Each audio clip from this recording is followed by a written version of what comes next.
Han, sino ba yung kainuman mo kagabi? Katrabaho ko. Dapat, hindi ka nagpakalasing ng gusto. Bakit? Ginapang niya ako kagabi. Ha? Bakit hindi ka sumigaw? Bakit naman ako sisigaw? Hindi naman masakit. Ano pala yung ginawa mo? Umungol. Dapat, pag ganyan, sumigaw ka. Meron bang nasarapan na sumigaw? Ang hirap mo na.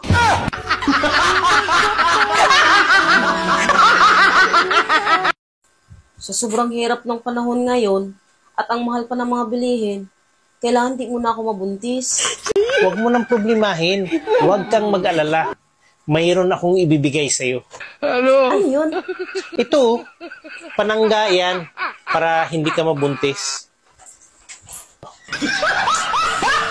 Sigurado ba to? Oo, subok na yan. Sabi mo hindi ako mabubuntis. Hindi na ako dinatnan eh.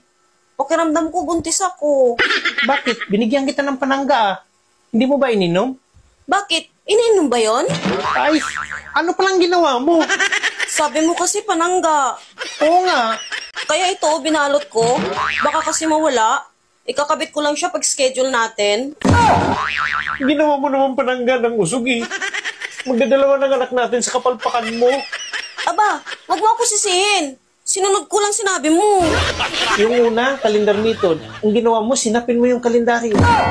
Ang pangalawa, imbis inumin yung gamot. Ang ginawa mo, binalot mo sa tela. Ginawa mo panangga sa usog. Ano bang gagawin ko sa'yo? Ibang paraan na lang. Para sure. Gusto mong sigurado?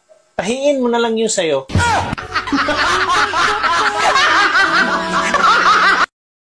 Han, mukhang nakalimutan mo na yung obligasyon mo sa akin na. Obligasyon? Saan? Ang hina mo naman. Schedule natin yun, di ba? Ay, winala ko na sa isip ko yung schedule na yan. Bakit? Mahina na ba ang tuhod mo? Bakit? Gusto mo bang mag-lock? Naglalak pa rin ba? Kahit gatot pick lang? Siyempre, hindi biro yung maglalak. Maniwala ka naman. Oo, medyo bumagal na nga nabubuntis ngayong taon eh.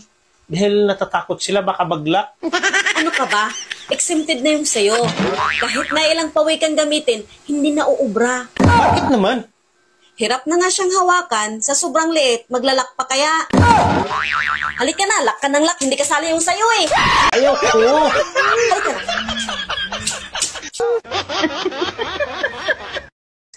Oh, buti andito ka na. Sino ba yung babae kausap mo kanina? Imbis na uuwi ka kaagad, kasi alam kong marami ka pang gawain. Kung ano pinanggagawa mo sa labas. Tika. Magka-boarding house lang naman tayo. Kung anong gusto kong gawin sa buhay ko, malaya ako dahil wala naman akong asawa. At bakit ka apektado? Nagsisilos ka ba? Hindi oh. Kape ka muna. Ay, salamat ha.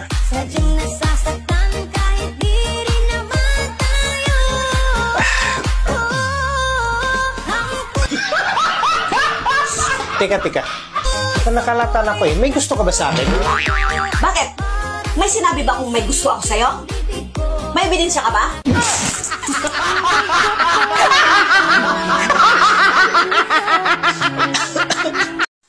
Wow! Ang ganda-ganda natin ngayon ah. Sa ngayong araw na to, pang-sampu ka na nagsabi niyan. O yun naman pala eh. Bakit ka malungkot?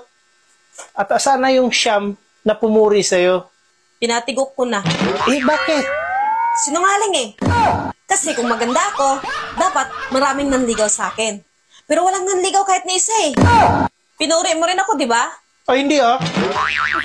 Hindi ako kasali dyan. Dadamay mo pa ako.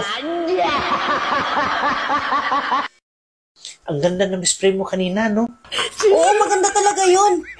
Makinis, matangkad pa. Kung ako ang shoota nun, 5 round ang pinakamababa nun. Tuloy-tuloy yun. Walang pahingahan. Bunga nga lang naman ang malakas sa'yo. Pututoy mo naman, mahina. Bakit? Paano mo nasabi? Sa akin na, hanggang isa ka lang eh. Tapos, pag hiningan kita ng pangalawa, sabihin mo, tama nahan, kasi nagngingilo na. Ngayon, may 4 ka pang utang.